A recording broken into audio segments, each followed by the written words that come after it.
Um, just a couple of reminders and introductions and hellos. Welcome back to session 3, guys. I hope you're finding some good value in the content so far. I know that a few of you have booked in with Keenan for your one-on-ones, which is great. A quick reminder that if you haven't, definitely do that. From what I hear, there's been some really good discussions in those meetings so far, which is awesome. And I know you guys are going to get a lot of value from that and the ability to give some really specific examples and questions around your actual business situation, which is cool. Just a normal check-in if you have any issues with the portal access, any of the content. As always, please reach out on the Academy email. You'll notice that the slides for this week aren't up just yet, but they will be by the end of today, right, Ian?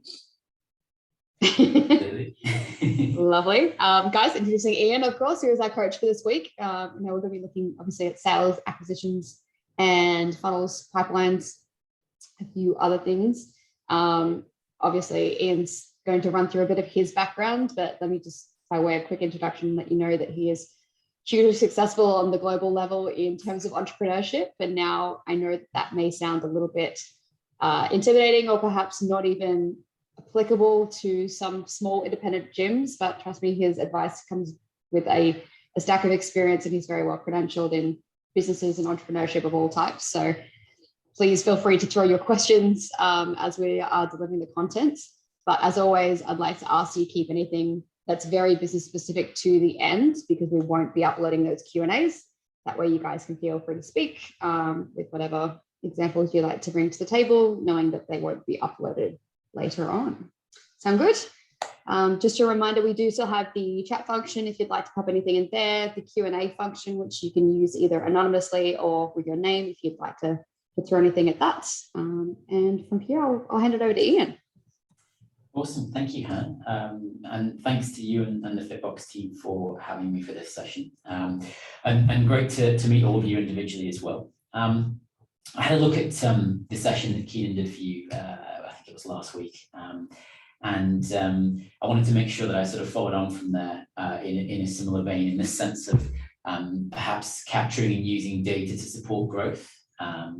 And I plan on using the time that we have to be slightly more theoretical. I'm going to put sort of a bit of a framework in front of you that will hopefully help you to think a little bit more strategically about acquiring new customers. And, you know, we know that that's kind of irrespective of lockdowns, something that's a massive priority for you all.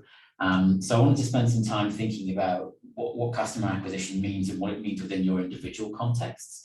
And how you sort of build a systematized process, I guess, because you know, if you're anything like me, you might spend some time finding new customers, bringing them in, you know, focused on retention and engagement and those sorts of things, but perhaps you know, through sort of downtimes, forget actually just to keep filling that funnel of customers at the top end so that we get new members coming through on a regular basis. And I really think it's important, particularly as you start to grow, you know, beyond where you are now, and looking at, you know, individual ambitions, I guess, for what you want to achieve with your businesses. Having a sort of smooth introduction of customers on a regular basis can really kind of support planning and, you know, kind of building value within the business itself, depending on what the next steps are for you all. So that's what I want to spend a bit of time doing. I have a tendency to shoot over time, and I know we've got about an hour for this.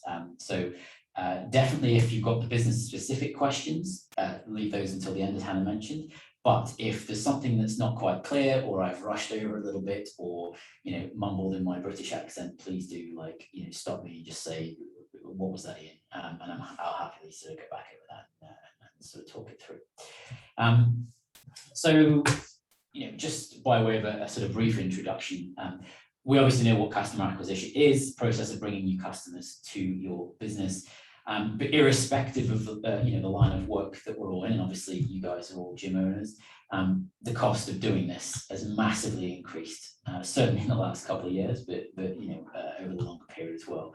And so we do need to be strategic about that, and we do need to apply a sort of systematic process to bringing new customers in.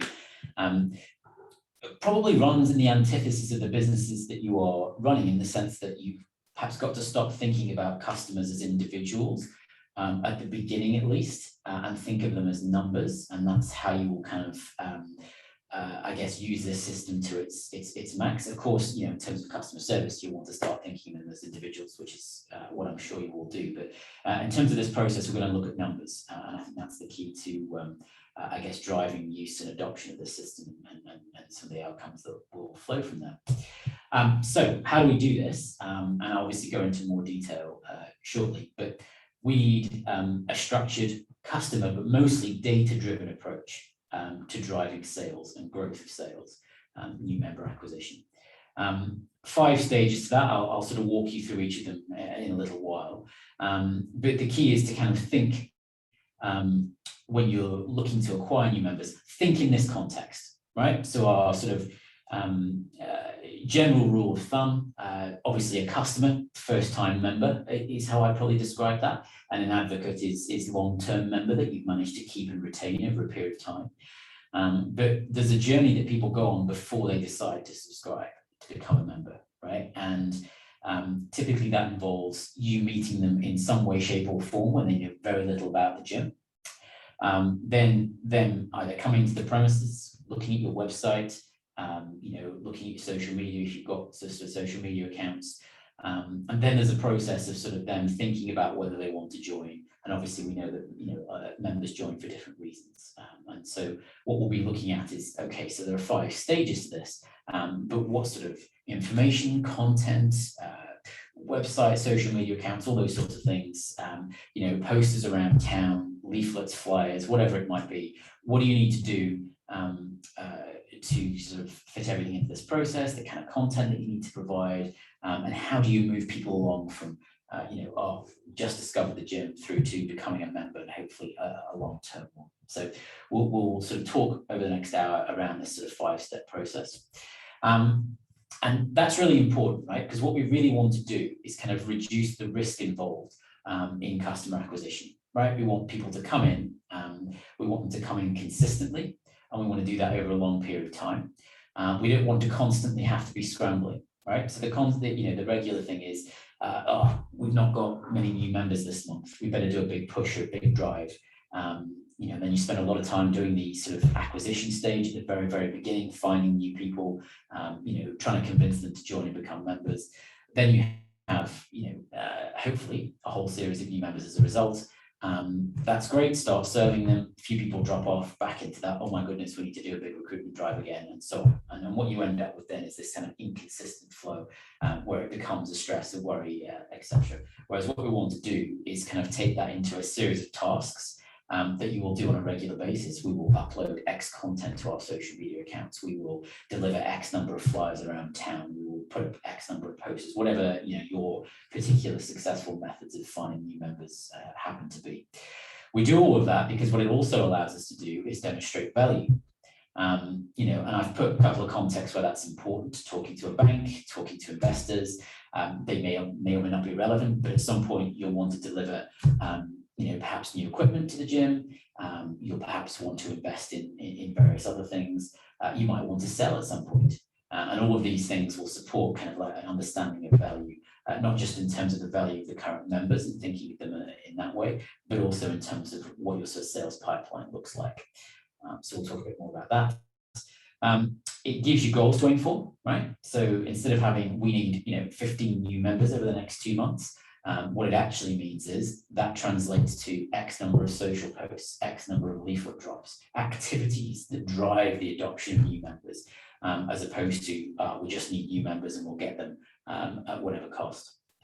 And then, sort of the final thing there is how do we sort of then think about what does the health of our business look like going into the future, right? So not just, we didn't get as many members as we hoped for last month, but actually, based on our performance over the last year, we think we'll see an average of 10 to 15 new members, whatever the number looks like, over a sustained period of time.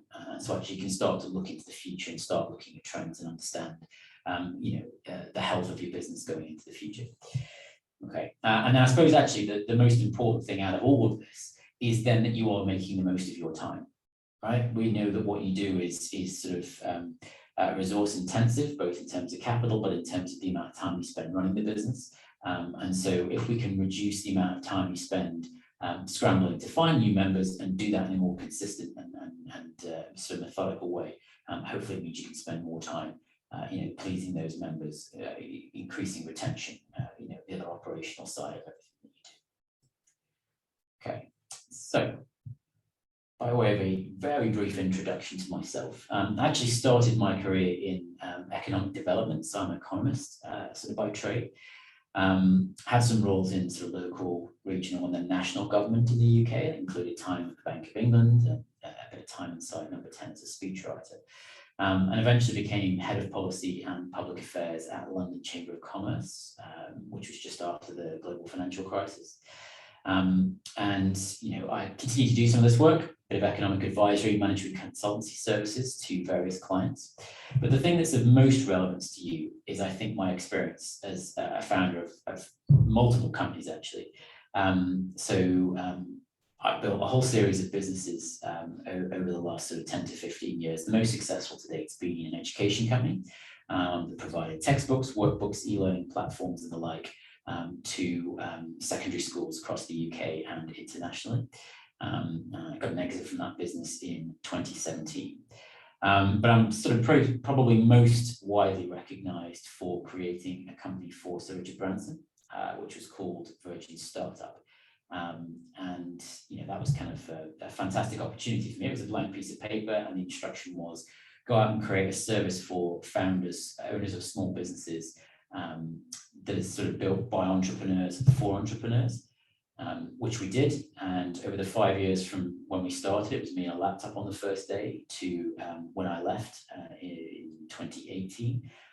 It became the largest business support organisation in the country. We had 11,000 entrepreneurs, small business owners that went through our programs, accessed some funding and those sorts of things over that period of time. And now I really enjoy spending a lot of my time kind of working with different groups of business owners in various different roles. It says globally there, obviously we've been restricted in terms of travel over the last sort of 18 months, but I still do a lot of stuff online as well. What do some of those businesses look like that I'm working on?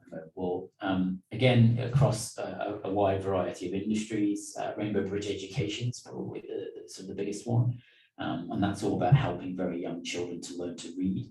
And we do that through providing sort of apps and books and toys and videos and games. And we sell those things into schools, we sell those things into parents as well. And all of that is becoming a connected ecosystem. I created something called Future Leaders Network, which was built off this premise of, when you get a promotion at work, it's typically because you were good at your old job rather than actually being good at some of the fundamentals of the new role that you're looking for. And a lot of people outside of big corporates and government find it quite difficult to access decent quality leadership training that's affordable, that actually prepares you for the challenges of leading and managing people. And I think all of us, as sort of small business owners, could probably recognize the challenges of working with staff as well. So, there's sort of a wide appeal to some of the training opportunities that we offer there. And then that one on the left is called Humble, and that's my own version, basically, of Virgin Startup. All right, so we run our own programs, classes, events, all kinds of things. Probably the biggest, at the moment at least, is something called the Market Entry Accelerator, which is a project for businesses that own sort of FMCG brands, so fast-moving consumer goods, everything from food, drink to cosmetics, baby products, etc., that want to, pick up their already substantial business and start up in the UK and deliver those products to UK consumers. So we do a whole range of things like that. Great, but back to why we're all here today. Hopefully, by the time we all finish talking today, there will be three things that I hope I'll have achieved with you all. I guess the first is to look at how we visualize that customer journey, but most importantly, how we then use that visualization to actually drive progress in your business. So I say there'll be some theory today, but everything is with this view of every single one of those businesses that I just mentioned, and all of the other ones aside. I think I'm on to business number 16 or 17 at the moment. All of those things, I've used these techniques successfully to drive sales, right? And we're talking about anything from product-based businesses through to events-based businesses, through to service-based businesses, even just consulting companies as ways of acquiring new customers. So these things have worked successfully to me, and they're things which have been based on obviously, research and things I've learned from elsewhere, but things that I've sort of adapted and customized for myself as well. We'll look at some acquisition techniques, although we won't do that in a huge amount of detail because I presume those things are quite familiar to you already. And most importantly, what we'll spend time doing is having a look at use of data to then analyze and optimize that pipeline. So again, building on some of the things that Kieran was talking about last week, and hopefully applying those more specifically to sales. Three things that are mostly important there. They're all P's: preparation. So what do we have to do to use this model effectively? Pre-qualification, which is a way of understanding who our customers are or are likely to be, so that we have good quality leads going in at the top of that funnel, which obviously improves rates moving throughout that. And then pipeline mechanics, which is just a fancy way of saying, how do we optimize the number of people that move from one stage to the next, both in terms of numbers. So obviously you would like as many people that enter the top of the funnel to pay for a membership, at the other end, but you'd also like that to happen relatively quickly. So how do we improve, time from meeting someone in the first instance, and we'll define what meeting is, but viewing an advert of yours, looking at a leaflet, looking at a social media post, all the way through to actually giving you cash and coming into the business as a customer. Okay, so back to I guess the fundamental premise of the next hour or so, and that is this pipeline, right? So how do we build a pipeline? And you, by the way, should be thinking about how you adapt this in your own context. You'll all have ways of acquiring new customers, many of them tried and tested and successful.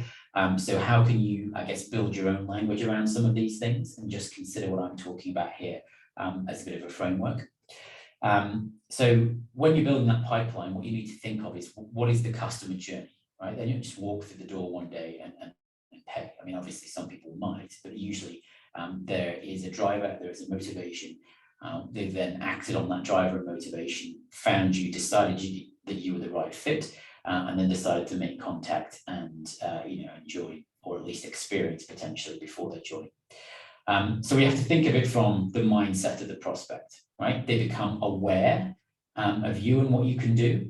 They consider whether they want, whether your offering is for them, and they make a decision. And hopefully, if it's a positive decision, they'll part with cash to become a customer. But from a business perspective, this is a typical buying process, right? So we find a lead. Okay, so we find somebody that we've not come across before that's potentially interested in becoming a member. We give them some form of information. The word pitching suggests this big grand sort of slide deck and Shark's Tank and all that nonsense, but it just simply means giving them some initial information, right? It could be on a website, it could be on a leaflet, it could be meeting someone at an event, whatever it might be.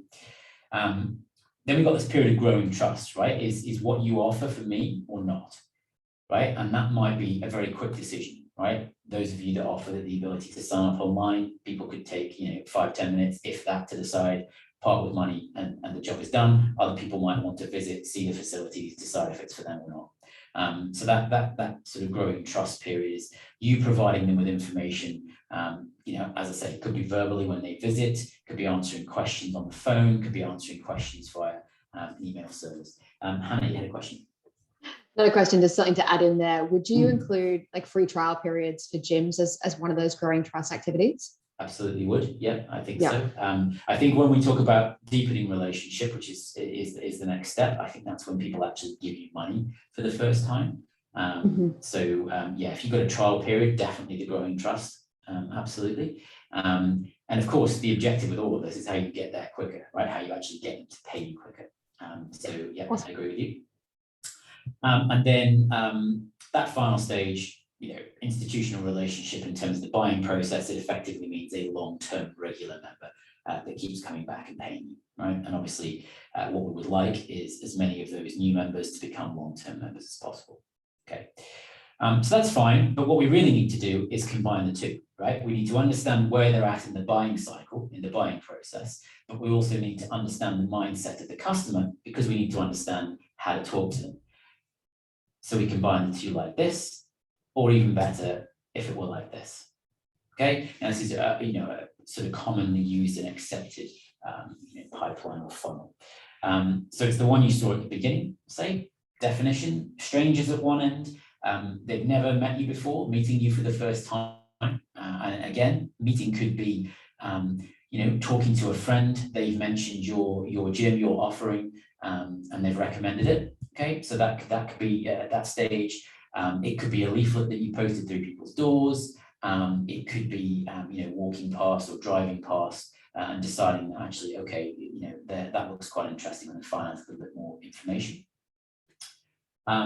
Visitors, and of course what you have to do, by the way, at that point, so I should say that the stages in the box, the action that you need to take is written just above the arrow there, maybe between the stages, right? So at that point, you've got to be able to do something to attract them. So they're driving past. What does the outside of the building look like? Have you got posters up advertising offers? Have you sort of highlighted classes that are coming up, something like that? Similarly, if they're just sort of visiting social media channels, what information are you providing to them at that point? And so on. Okay, so we need to attract them. Strangers to become visitors. Visitors need to know a small amount of information. And the point of this stage of the pipeline is not to overload them, to give them a small amount to introduce them to what you have to offer, and then to test whether they want more. Okay, so the best way I can think of to describe this is that you wouldn't necessarily, I don't think, just walk up to a random person in the street and start talking about what you have to offer. Okay, might work in some instances, but really, we don't even have any clue whether they want to go to a gym or want to come to a class or anything. So you probably wouldn't be looking to do that. I don't know, CrossFitters like to talk about the fact that we do CrossFit, let's be real. Fair point. Then we've got that process of like converting. So we know there's a level of interest from these people. They've visited our website, they've come to our social media channels, they've visited the premises themselves, and we give them a little bit more information or some form of incentive to convert. As Hannah says, could be a free trial, could be come along to this class experience. It could be come and look around at what our facilities look like and what's on offer. If it's virtually, we could be looking at actually just reading more and looking at pictures on the website. It doesn't have to be any more complicated than that. Just making sure we've got the relevant information and it's easy to access and it's available to people. Class lists up on the website, whatever it might look like. And of course, we want to close at that point, right? We need to get them to pay. So what are we doing to convince those sort of free trial periods to convert to cash? What are we doing to bring people from our website directly to paying cash? Can you sign up online? All these sorts of things. And so just considering, what those mechanisms look like. They part with cash to become a customer. And what are we then doing to I suppose, delight them, right? So how do they become long-term members? What's the proposition for them at that point? Okay. So, might just skip over that bit for a second. So what we then need to do is think about two things. We need to provide content at each stage of the pipeline. Okay, now again, content, big scary word, usually associated with the sorts of things that you see here, right? Which are articles or videos or training routines or whatever else it might look like. Doesn't have to be that way. I mean, obviously some of that will be relevant to you, but content is anything from a one-line social media post. It could include a leaflet.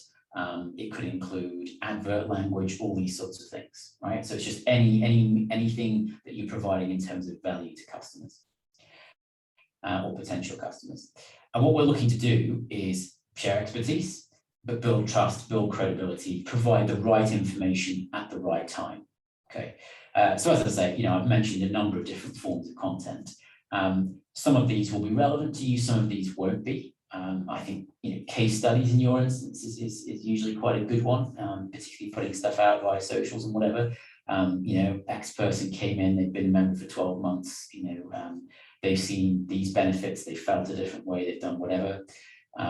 Video content, short snippets of classes, or maybe some of your trainers, or I don't know, whatever it might look like, but just giving people a sense of the experience that they might get from joining. Potentially, some blogs, diet plans, training plans, all these sorts of things. So I'm sure there's plenty of things that that you might have or could easily pull together there. And then some things that are potentially less relevant. So ebooks, I mean, I could see how you might do them, but that's probably a little bit too much, I think, really, in terms of giving people sort of deep subject matter expertise. But again, can be relevant. And then infographics. So I don't know, if there are any sort of, that could be anything related to, I guess, maybe people's performance in challenges, or what happens in some classes, or a piece of new research that you want to highlight in terms of the benefits of certain forms of exercise, or whatever it might look like. But essentially, look at the types of content, decide what's relevant to you. And what we're trying to achieve is making sure we've got the right content to match the right stage of the pipeline. In other words, there's no point in putting training videos out to people that are, don't necessarily have an interest in coming along at all. We might want to test them with really short form adverts, or put leaflets out there that encourage them to find out a little bit more about what you have to offer before you start giving them more value and more content. So what you want to do is, look at the content you'd like to create, start matching that content to each stage of the pipeline. Okay, I'm going to come back to that. What I then want to move on to is this idea that you can take one piece of content, so it might be a 30-second video, and that might be relevant to post on your social media channels. Okay, but what you could do is take a 5-second clip of that, for example, and use that in an advert to drive people to the website in the first place. So we don't need to create a massive library of content. We just need to create a core of really good quality content, whether that be solid marketing lines, or diet plans or advice, or whatever it might look like, and then just dissect that up into manageable and easy to digest chunks, whether it be short form blogs, or, like I say, adverts, or really short video clips, or whatever, and then you use that in those different scenarios across the pipeline. Because the point is not to spend ages on content creation, it's actually to distribute that content effectively. I know you had another question. Sorry, another question. I'm just using this to put my interjections in. I think it's great in terms of the world of fitness is that there's so much information out there. So a lot of this content doesn't need to be that we're creating this ourselves. Absolutely. There's a lot of times where we can simply repurpose perspectives and information and then frame it in the context of our own businesses. I think CrossFit's a good example of that. Not everyone here is a CrossFit gym, of course, but those guys obviously create a lot of content. So even in any fitness scenario, you could simply take somebody else's article and place your own comment on it, and that becomes unique content to your business. 100%. And the key, right, is that when you're doing that you just put your own lens on it, and you try and characterize the experience people get when they come along to what you have to offer, and what your customers are looking for specifically. So yeah, totally agree. Yeah. So like I say, creating the content is not the purpose, and we don't, I guess what I'm not trying to get across here is that you need a vast library of content. It's all original stuff, as Hannah says. That's not what we're looking for. What we're looking for is how you distribute it effectively. And so to that, you have to think about all the different places, whether they be in the digital world or in the physical world, that you could actually have this content in some way, shape, or form distributed. Okay, and the way I like to think about this is that it's effectively like having a spider's web, right? And we're putting a spider's web out across either the internet or across your sort of local town, or city, or wherever you are. And there are a series of touch points where your customers or potential customers are likely to frequent. Okay, so they could be, I mean, I suppose it's easiest in the digital space in terms of things like social media and so on. Sorry, it turns out I can't read a comment and talk at the same time. So, thinking about sort of featuring on other people's blogs, getting social sharing going on, having other sort of local influencers talking about what you're doing, working with local companies to have sort of partnerships where they'll promote you or value that you can add, and you do the same for them. Featuring in local press if you've got interesting stories to tell, all these sorts of things. But it does work in the physical space. Okay, so I had a big project with, sort of Virgin Startup. We were providing events and workshops and classes and all kinds of things. And we went around to doctors' surgeries, we went around to dentists, we went around to libraries, we went around to anywhere where we thought people might spend some time either thinking, sitting and thinking, or reading and researching. And that was our driver. And we put, as I say, leaflets, posters, adverts, all these sorts of things out there as well. Just out of interest, what sort of content do you all currently produce?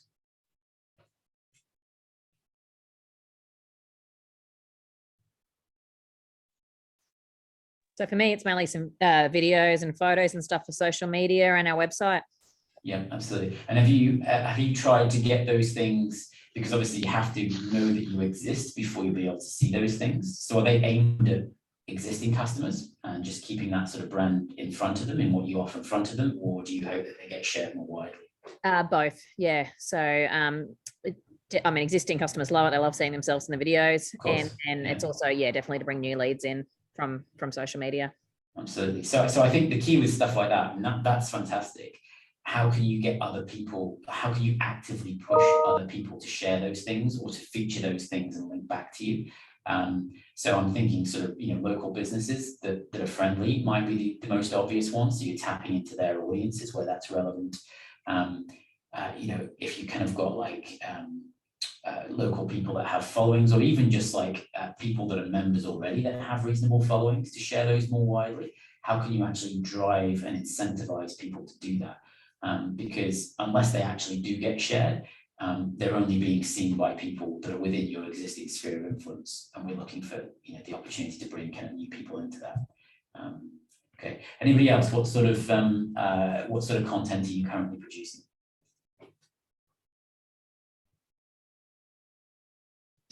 Scott, I saw you jumping on before. Did you have any? No, pretty much just what she said. Doing the same at the moment till I get my website sorted with you guys. At the moment, just haven't done a lot, to be honest, in the last 10 weeks. But yeah, social media. I do a little bit of not so much re-promotion, but just with the nutritionist that we use here.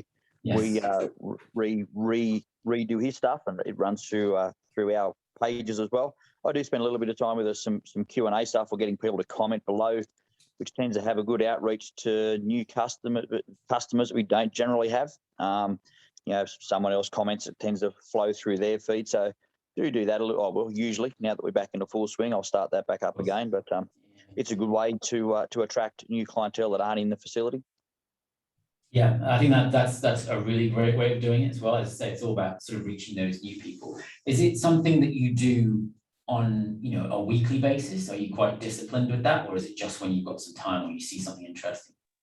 Usually when we open, usually once a week, I've got a pretty sort of pretty set social media calendar. So once a week I'll try and post something like that where it's a set question that I'm looking to get answers in the comments below, trying to make sure that they spread that further out through the web, or it might be a workout up where I'll try and get them to save it, share it, and post their times and comments through that, so they can share it with their friends to maybe do the workout together. So pretty set with that sort of stuff. Once we get back into full swing from 1st of November, I'll turn all that back on to how it used to run before. Yeah, that's great. That's really cool. And I think having the discipline of having the calendar there is fantastic, because the key to all of this is you'll find some activities that work and you'll want to do more of them. But unless you've got the discipline of having, weekly or even daily tasks to do to make sure that you're doing these things, they can fall away when you become really busy, you've got other things on your mind. And so I find kind of the most effective people at building a constant stream of new customers are those that are disciplined enough to, as I say, have that weekly task list of things that they do. And instead of the task being, we need to find some new members, it is, like an itemized list of things that absolutely work for you, of which, that's a great example from Scott there. Awesome. Okay. Right. So as I say, that content can come from anywhere. The most important thing is that is then distributed as widely and as effectively as possible. And some of the things that you see there obviously won't be relevant for you individually. You pick out the things that are and chase them down. So what are the opportunities to get featured in the press locally? Are there local businesses that are friendly, that share similar customer bases? What does the partnership look like? What value can you offer? What value can they offer? And how do you do that on a regular basis? what local events in town might attract your potential new customers, and how do you make sure you have a presence at those sorts of things, or even just hand leaflets, flyers out, put posters up, those sorts of things. So really making sure that not only is that content there available and is delivering the right messages to potential customers, but it is then shared far more broadly than your own channels, right? So not just your website, not just your socials, but as many other places as possible. And again, the physical stuff, would be massively relevant as well. Hannah's put an example there in the chat. Absolutely. Is there a healthy cafe or coffee shop where your customers are likely to frequent? What does a partnership look like with somewhere, something like that? Can you put posters up? Can you put leaflets in? But actually, can you drive incentives, or offer incentives that will drive people to come to you as well? And what does that look like in return? Do they get the opportunity to serve healthy snacks, as kind of a pop-up in your facility or your classes or something like that? Because obviously the value has to go two ways. And again, how do you turn that from a one-time activity that hopefully drives some success into something that happens regularly? Do you change what those incentives look like? Do you end up going a little bit deeper in terms of some of those partnerships and so on? But really sort of driving those and building consistency in doing so is absolutely the key to doing this successfully. Yeah, sorry. So the most important thing in terms of thinking about acquiring new customers, 4 kind of core stages, right? So first of all, we need to build a strong understanding of who our customers actually are and what drives them. You probably have a really strong understanding already, so I won't spend too much time talking about that, but I've got some slides I want to talk through in a couple of minutes just to go a little bit deeper on that. We need to know who they are, where to find them, and what motivates them, right? Because people go and use or sort of adopt a fitness lifestyle for a whole variety of different reasons. Are we strongly across what those reasons are? Do we know which of our members or potential members fall into which category? And are we giving them the right information they need to either convert them or keep them once we have them as a customer? How do we do that? Well, we start by looking at that customer journey. And we use that sort of pipeline funnel that highlights both the mindset of the prospect, right? And going back to what motivates them, and the stage in the buying process. Okay. And we can talk about some techniques to do that in a couple of minutes. But then we have a context for that stage, right? In other words, what are they, in terms of what stage they're at, what is the need or pain point that they have, and what is the driver to get them to the next stage? So the most obvious example of that could be they have decided that they want to get fit in some way, shape, or form. They perhaps price sensitive, perhaps they are a little bit nervous, need something to push them over the edge. So a free class or a discount or a free trial might be the thing to do that. All right. So what are those incentives that move people from one stage to the next? But equally, it could be someone that's not sure whether they want to join a gym, right? Whether they want to come along to classes, and perhaps an insight into what happens when you're there can perhaps remove that sense of intimidation that a lot of people feel when they're thinking about going for the first time. And so really bringing across not just like what's the fitness outcome of this video, but what's the environment like, and perhaps remove some of those barriers and sort of that feeling of intimidation for trying out for the first time. So it's not just, as I said before, it's not just about having content, it's about having content that's appropriate to their needs, pains, motivations, etc., and thinking about that carefully. But the point of building all of that content is not just to have it and to post it on our own channels. It's to think about how we can then deliver that content as broadly as possible. And I talked briefly about that kind of spider's web mentality, where we've got lots of touch points across the internet or the physical world, and both are equally important in terms of your particular businesses, and how all of that content or those touch points is designed to bring people back towards the center of that spider's web. In the digital world, that's your website. In the physical world, it's obviously your venues themselves. So, really, really important that we make sure that we try and get this content out and as distributed as widely as possible to people that aren't already within your sphere of influence.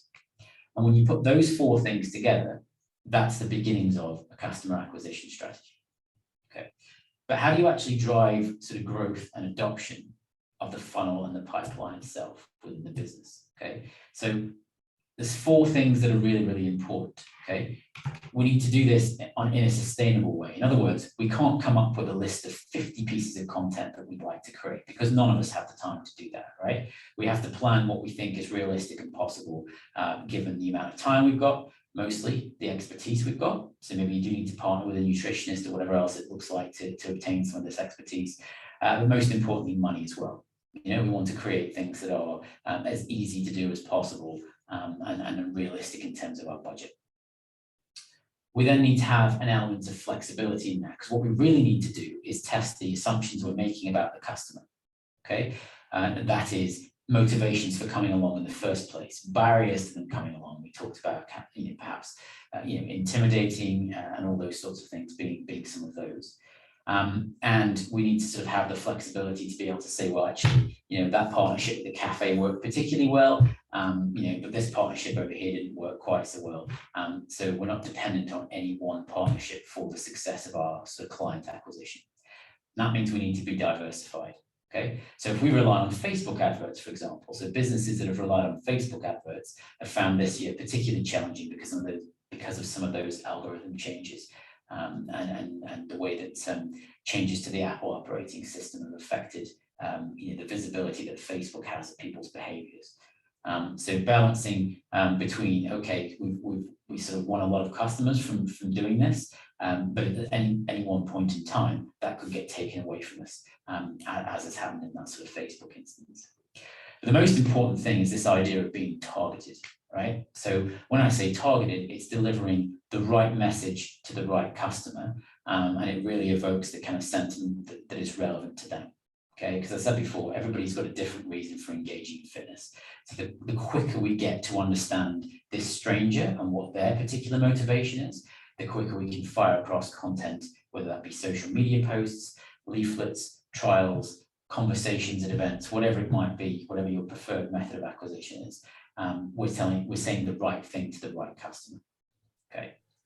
In the gym context, would that look like something to do with, so a customer who has a motivation to join the gym of weight loss needs to read a different message from you, as opposed to someone who's an ex-athlete and wants to perform in the sport, for example? 100%. Took the words right out of my mouth there, actually, right? So that's absolutely what we're trying to do.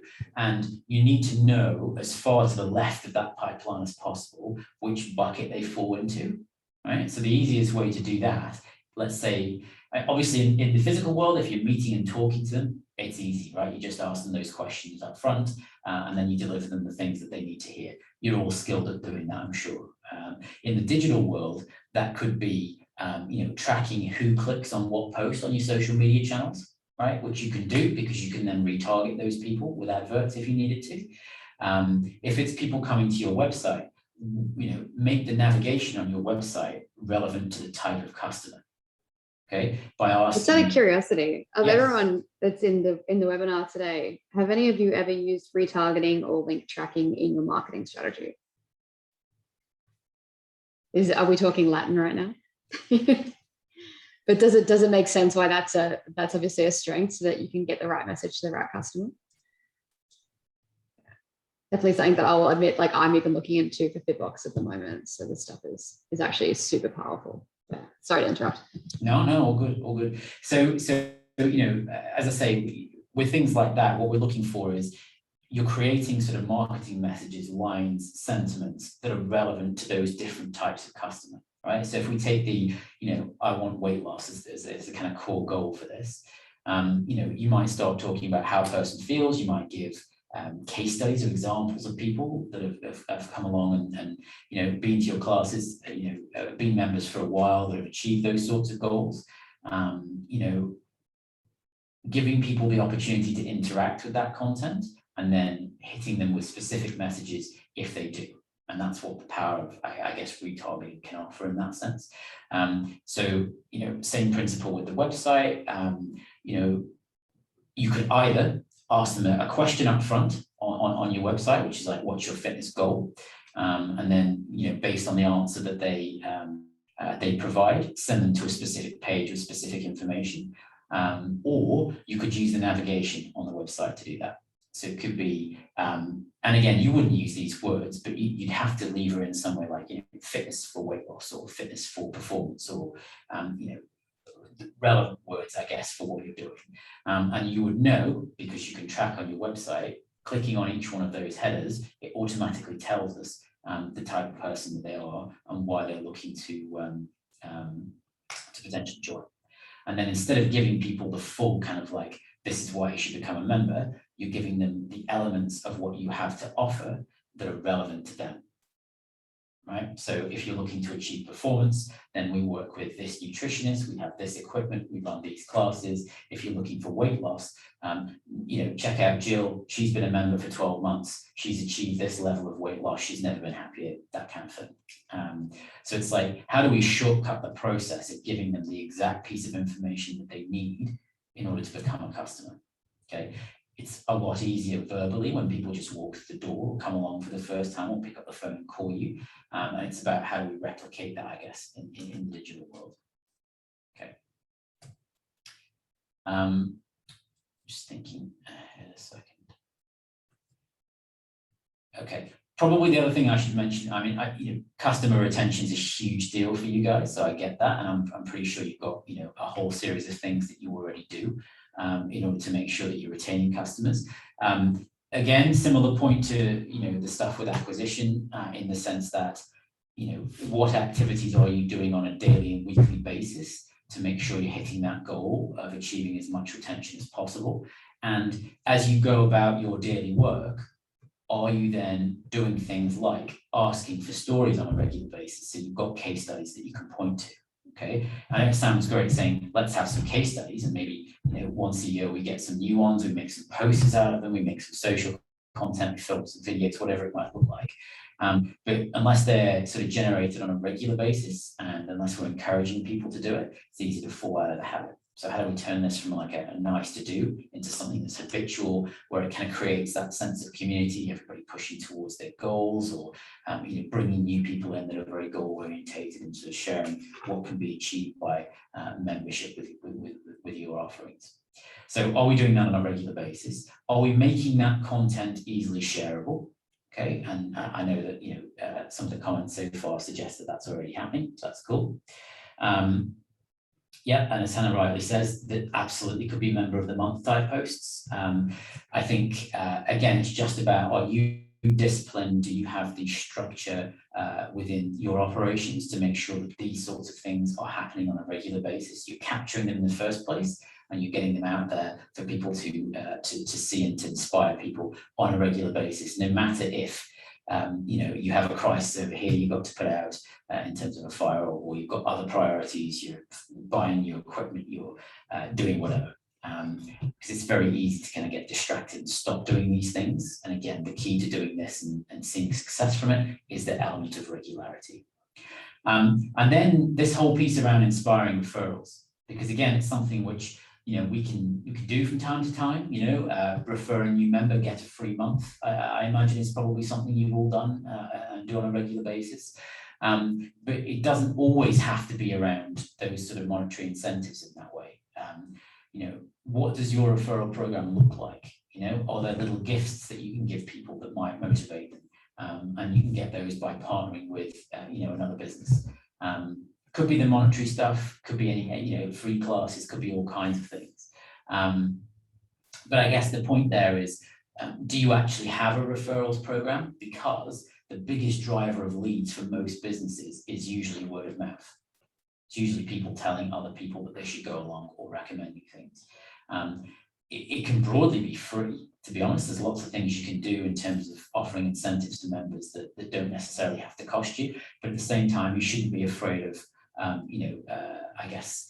providing monetary value as well. And as it says there, that's because if you value that new member, or maybe actually you don't value a new member, maybe you value a member that renews for X number of months. right? And your referral program can incentivize people, not just to bring those new people in, but to keep them there.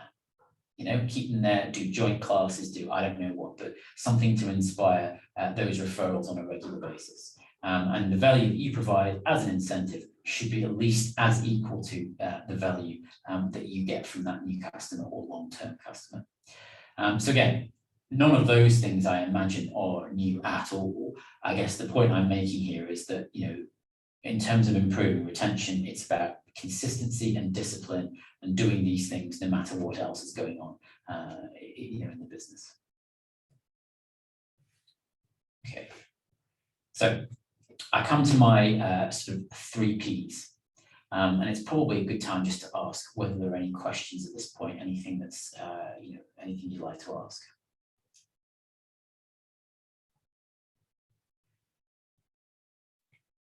I'll take that as a no for now, but please do interrupt if that's the case. And I appreciate there's a reasonable amount of content to kind of get your head around here as well. I'll just quickly jump in, guys. I recognize we've only got 5 minutes in our initial time slot. Ian, as long as you're still happy to continue on. If there is anyone who does need to drop off, don't forget we'll still upload this. So if you do need to tap out, that's no problem.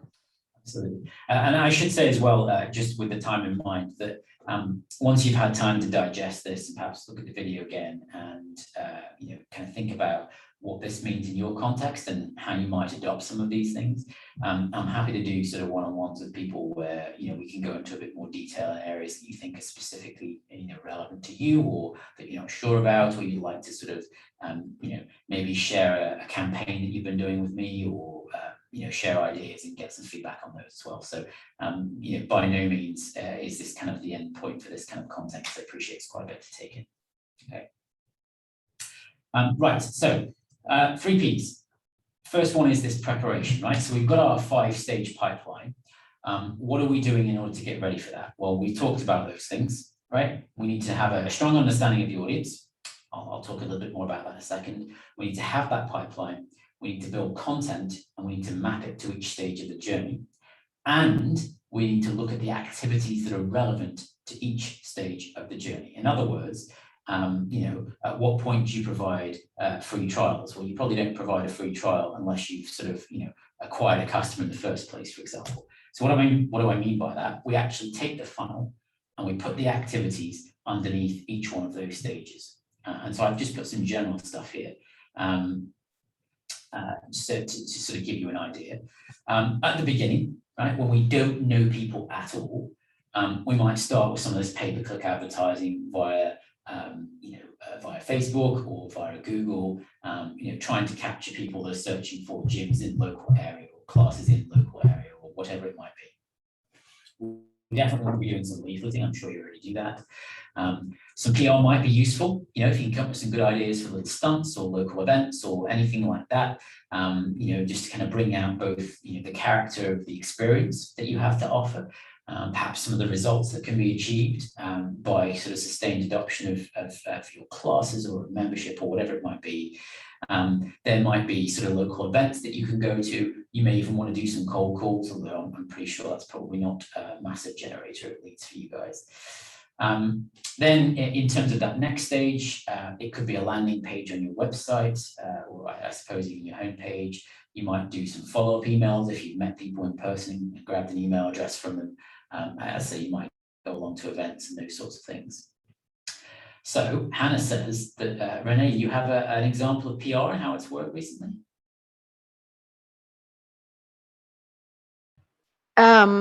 Recently, yeah, with the 7th birthday, we had Zach from As Many Affiliates as Possible come down and do his vlog at the gym, capturing the 7th birthday, and then we incorporated that with a bit of promo for the fitbox launch as well. Right, that's amazing. So do you have a sense of like the response you got from that? Did you sort of have more inquiries because of it, or what was the kind of outcome? Not as yet. Those that have seen it have loved it and sort of made comment and sort of personally said to me that it was a great little video. So it's probably more now using that content to do a pay-per-click kind of thing with it and get just like a little snip of it, like you said, a 5-second bit of it out there to the wider audience that don't really know about us. And additionally, because we had to move locations out of area with our gym recently as well, so this is a really big thing for me now, because we've pretty much got to start from the ground up again as a result of what happened behind the scenes. Yeah. What was really Sorry, go on. great about that? Sorry, what was really great about that piece of content too is I think it's easily repurposable for, here's what it's like to be in here, and it gives a great sense of the culture for that particular gym as well. So yeah, it was really good. It was a follow-up piece to the initial one, so it shows the journey of the gym itself and where they've moved through. Yeah, it's really cool. And again, that whole culture piece I think is really important, so people have a stronger understanding of what it is that they're actually getting when they come to see you. Okay, that's really cool. Right, so yeah, now moving to kind of like the third stage in that pipeline, social media accounts. So this, if you remember, is kind of the followers. I know that's got a genuine definition when it comes to social media, but this means anybody that's within your sphere of influence. So they could be subscribers to your sort of email mailing list, for example. It could be those social media sort of account followers. Anybody that's aware of you but hasn't yet become a customer, that needs a little bit more information to get them over the line. And so, those emails are obviously important. So if you are doing events, or you are doing advertising online, or trying to bring people to your website, or whatever it might be, take the opportunity to grab an email address as a first port of call if you can't get a subscription from them. Because irrespective of the sector, email marketing still remains the single most effective way of bringing new customers in and converting them to paying customers. Even though we've all got inboxes that are full of absolute junk half the time, and we try and get rid of them as much as we can, it is by far and away still the most effective means for converting. So if you have the opportunity and you're meeting new people, get some way of getting in touch with them again, right?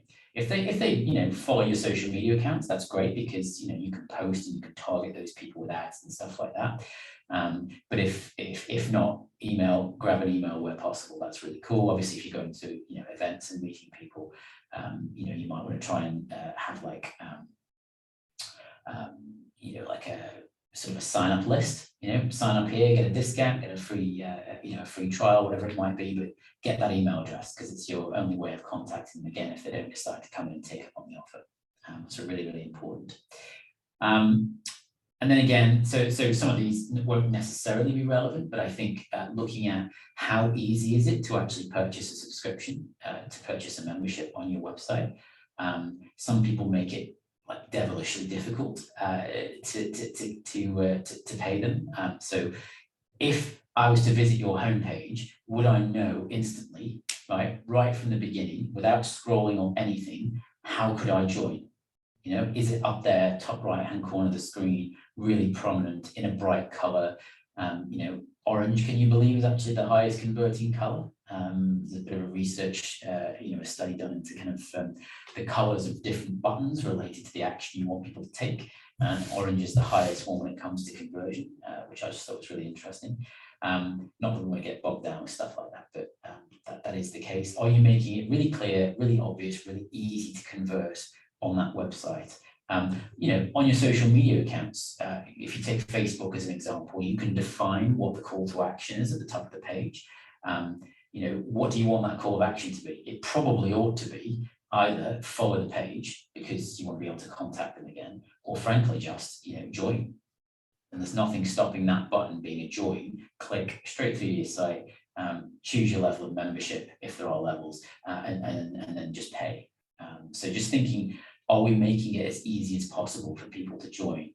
And that's particularly the case in the digital world, where we can sort of perhaps not necessarily be focused on the quickest way to get them to pay as possible when we're building a site. Perhaps we get sort of distracted by telling people about us and putting class timetables up and putting pictures of the facility up and these sorts of things.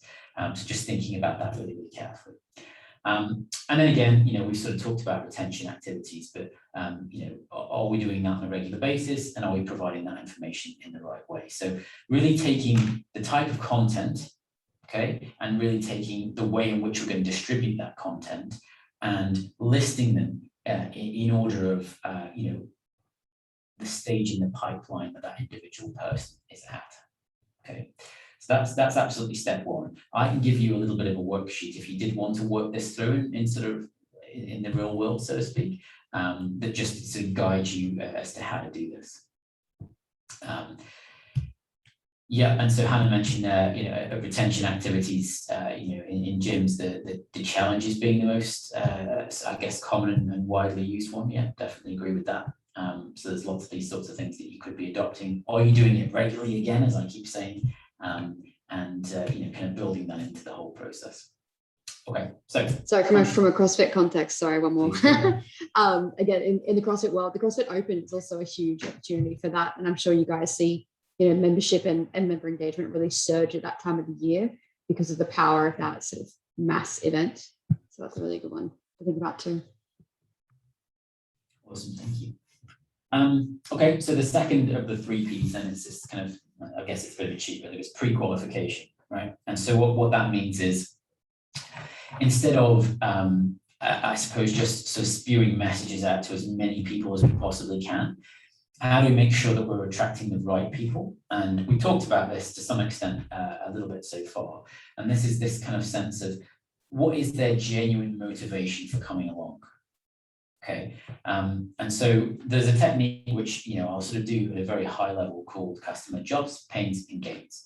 And what it's designed to do is to have you think a little bit more deeply about what are the genuine motivations for a person becoming your customer, right? For becoming a member, for becoming a long-term member, which is obviously the goal here.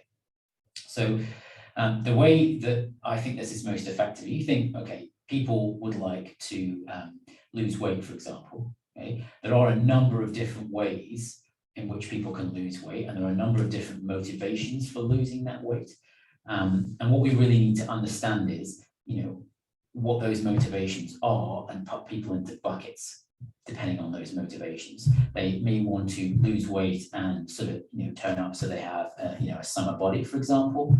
They may be overweight and just simply want to get down to a healthy weight.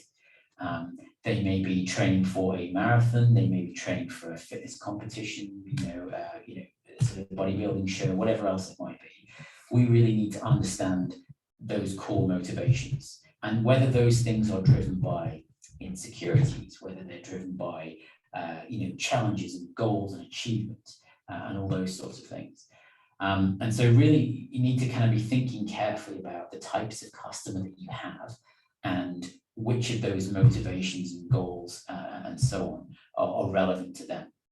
And that's fine, because we can support them through the experiences you give to get to those goals. But it's most important in making sure that we're advertising and saying the right things to attract new people. And oftentimes it can also be to overcome barriers to joining as well.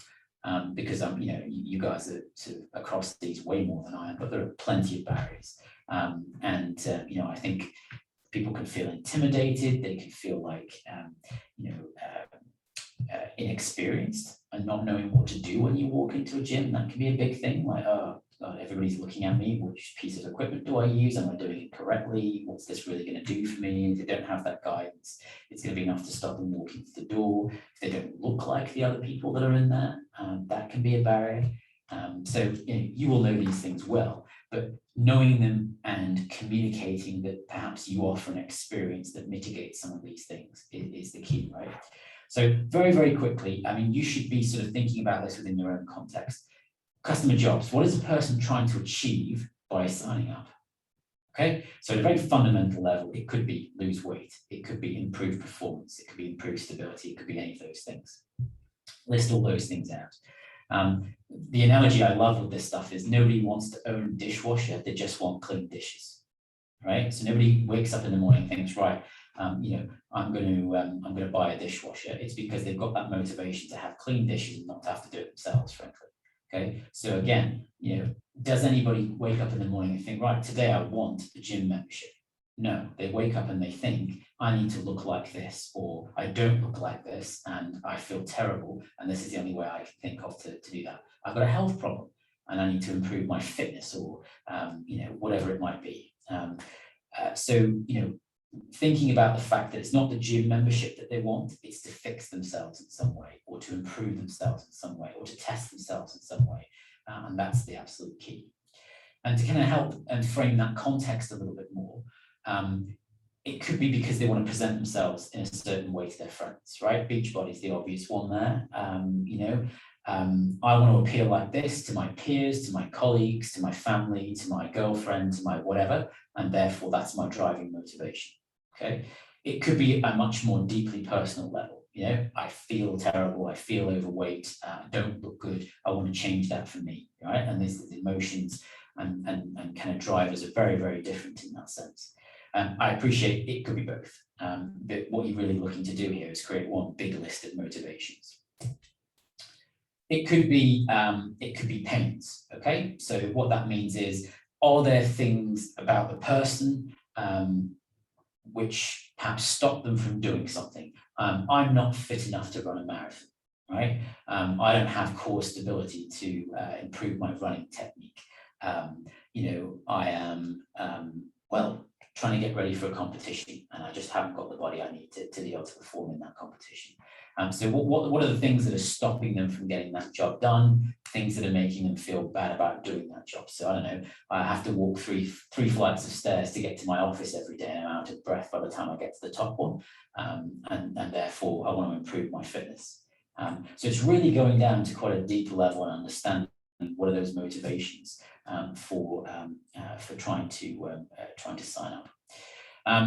And the final one is a little bit less related to the individual in the sense of like fixing things, solving things, whatever. And it's more around I've experienced membership, and as a result, I now feel like this that I didn't realize I was going to before.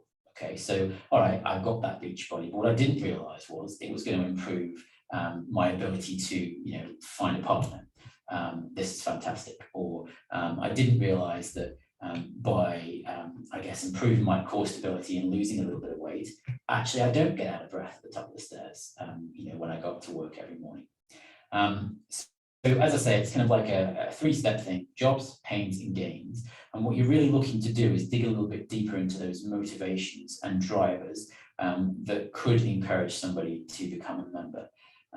And the objective of this is not just to come up with a list and to sit on the shelf somewhere. It's that actually every single time you ever talk about your facility, your class of membership, the things that you do, that you are invoking one or more of these things. When you do that, your entire marketing and way you talk about things becomes led by what the customer wants when they sign up.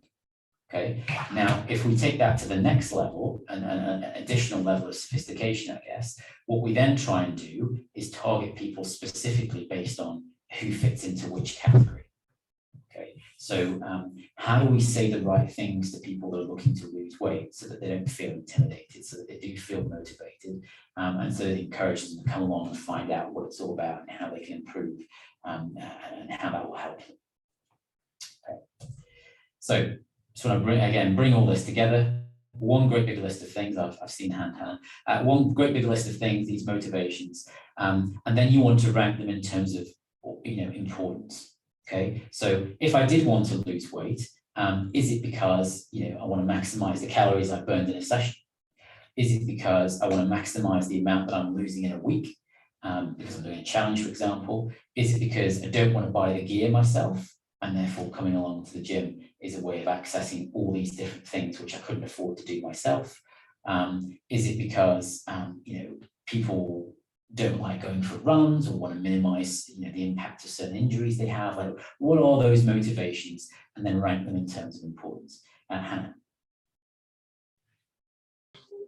Sorry, I actually had two thoughts, but I think I switched my train of mind as to which I wanted to ask on. I guess for people who a lot of this would be some new information and a entirely new language per se. How would you determine which is the most important message to pursue if you're looking to just go, okay, let's try this out first? Absolutely. Ask people. right? So it's no more simple than that. Like, and how you do that, a couple of different ways.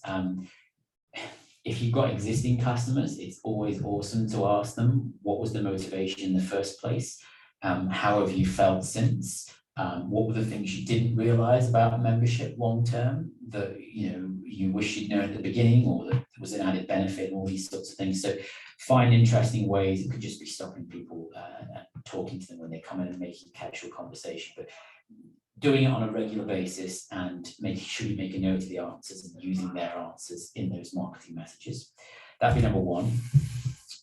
If you were to do it in a digital world, you can actually take those motivations and put a picture of somebody at your facility, or just like general shots of your facility or classes or whatever it might be. And you could run really short adverts on something like a Facebook, where it's like, I don't know, I lost 5 kilograms and I mean, this is a terrible example, but I lost 5 kilograms and I'm not out of breath at the top of the stairs anymore, right? We just kind of come out with some of these motivations. I found it so much easier to play games with my child because I'm fitter and I can run around with them. Like, I'm making up stupid examples, but the point is, if you test these and put adverts next to them and put a very small amount of spend behind them, $10 per advert, and you see what the audience actually engages with. People like something, they'll actually like it, they'll share it, they'll click on a link, and that's a measure of how important these things are to the audience that you currently have. So you can actually do it, and I've done that quite recently with a couple of my businesses. It sort of really gives you a bit more of an insight into what people actually care about, that are currently members or that are interested in fitness in general. Okay, cool. Right, so conscious of time, I'll bring this to a bit of a close. Final P, pipeline mechanics. Okay, it sounds like a ridiculous term. What we're actually saying here is we've got our 5 stages. Okay, if we were to have 1,600 people that we met last month for the first time, maybe 1 in 10 of those would check out our website or would drive past and maybe stop by and have a look around, right? Come to a class, something like that. Maybe 1 in 4 of those might actually ask us for a bit more information, maybe browse the website properly, maybe enter into a full conversation around the facilities and maybe machines or the classes or whatever it might be. And of those, maybe 1 in 4 would actually convert to become a member. Okay. Now, if we can start putting numbers to people that are at different stages of the pipeline, we can then, and I appreciate I've stacked the numbers in my favor here to make the example easy, but we can then understand that in order to get 4 new members in a month, we would have to find and reach 1,600 new people. Okay. Now, the point here is not to say that that's the actual ratio. The point is to say that you will do this exercise for yourselves, and your numbers might be talk to 100 new people to get 5 new members. But the point is that you're actually starting to measure and track these things. Okay.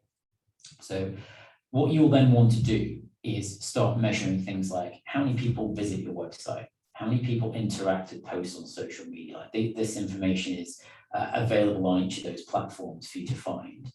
Of the people that click join on the website, how many of those actually give you cash, right? How many people hit the website and drop off straight away? So all of these things, I say, are pieces of data that are actually available. And if you're interested in how to do this, perhaps we can talk about this a bit more in those one-on-one sessions. But what that then gives you the goal of doing is attaching, I guess, activities that you do on a daily basis, posting on social media, doing leaflet drops, filming videos and putting them out on your website, whatever it might be. Gathering numbers from those things and then understanding, well, actually, if I wanted 10 members, next month, I would have to do double the amount of activity in order to get those 10 members.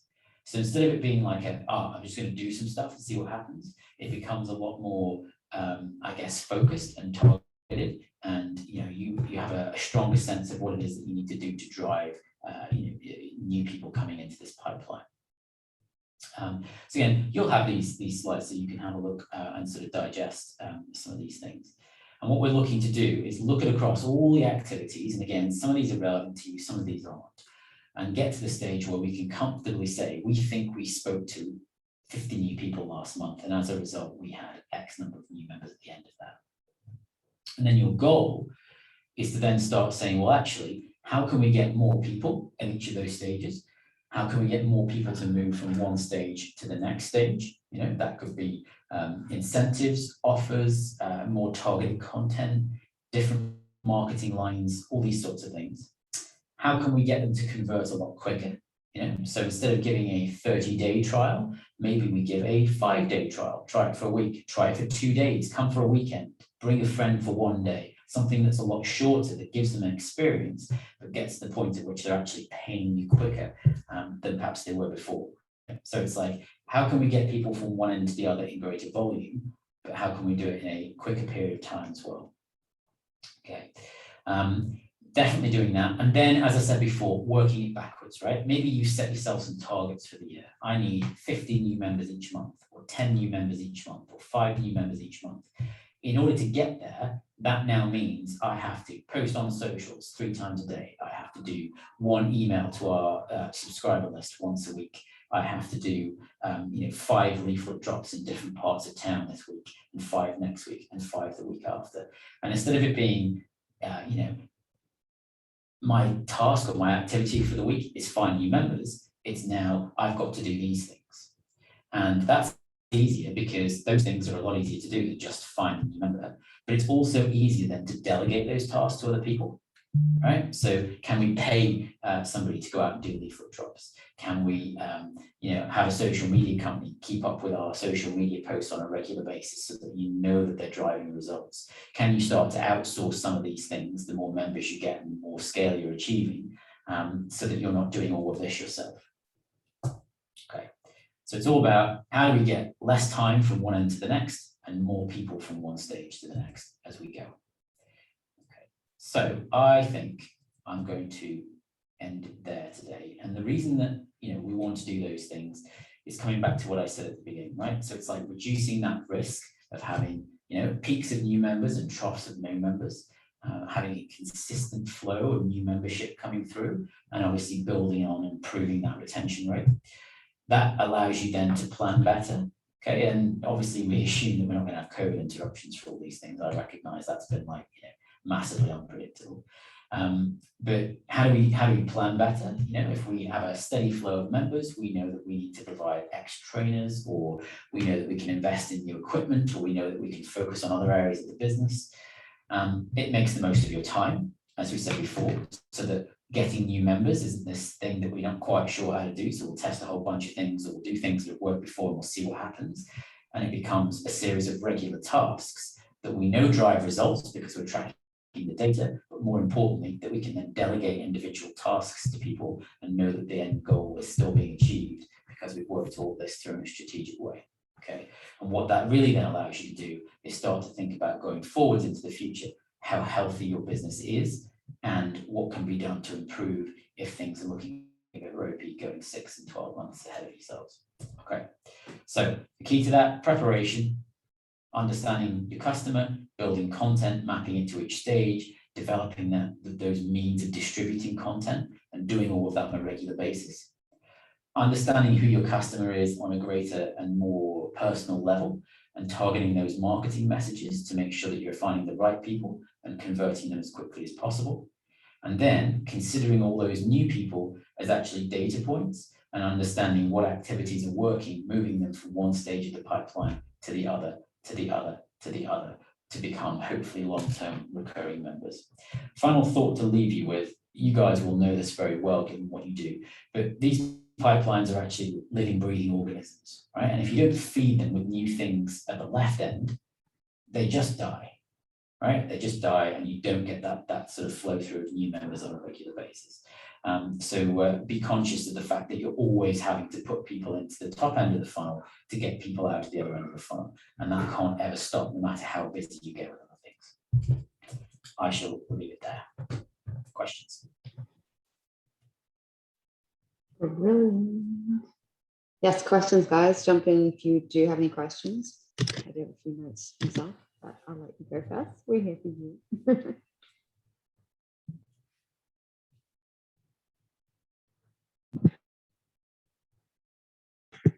it's given them a lot to take in, Ian. Overloaded, I think. So Yeah. I think a couple of things then, right? So my email address is there. So if you do want to get in touch, write it down. If you want to arrange, you know, a one-on-one, we can sort of go into more detail in some of these areas or work through specific versions of this for your business, right? So it stops being a theoretical exercise and starts being something you can go away and apply tomorrow. Along with the slide deck, I'll put in, I guess, a funnel builder. It's just basically it's just an A3 piece of paper, right? Print it out and just sit there and brainstorm, put ideas down, and then use the slide deck to help guide you through in terms of seeing this to fruition. Okay, so I'll give you those resources. I'll happily do one-on-ones, and we'll kind of get into more detail in areas that that you think are most relevant. And if you do think of questions afterwards, then just email Hannah or myself, and we'll definitely get back to you as quickly as we can. Awesome. I'm going to give Ian some homework, guys. One other thing I would love to add to the resources for these guys too, because I think it would be great for this to be available to them, is maybe a list of any tools or resources that you recommend to either measure these metrics that you mentioned, whether that's, you know, go look up Google Analytics or whatever it might be, just as like a starting point, or any recommendations you might have on distribution of content, so whether that's Facebook Ad Manager or that kind of thing. So next week's coach, you guys, we have Adam Barbera coming up, and he will have a little bit more information on and tips on tools to create some of this content, as well as where it fits into each of these stages.